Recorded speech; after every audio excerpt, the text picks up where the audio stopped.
ndagukunda urukundo nshinja umutima wanjye uraguhamagara mu kiribata nahavukiye nkunda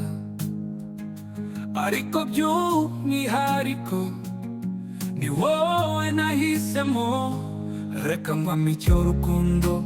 rwakadasohoka mbere y'isi yose nzavuga izina ryawe twicaye mu cyayi tuganira bucece ku kirogotero duseka dusangira ibanga ndagukunda ite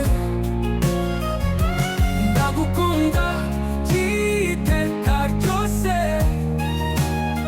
nzagufata ukuboko tujye gushamba tureba agasozi iminsi yose uri umutuzo wanjye jye nawe turi inzozi zirashira ikirere cyiza kije nyuma y'imvura ndagusaba urukundo rw'iteka ntuzigere ucika umutima ku byanjye jye nawe turi inzozi zirashira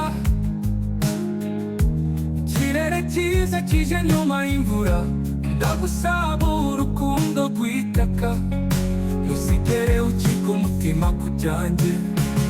amarira y'ibyishimo niyo mbona mu maso yawe ijwi ryawe rigira amahoro mu mutima wanjye ndagusezeranya kuzarinda urubyiruko mbereye hano mu kiribata ku rukundo rwacu ndagukunda ite ndagukunda by'iteka ryose tugendane mu cyayi tujye ku kirogotero twitegereze agasozi ushamize ahora ari icumbi ry'urukundo rwacu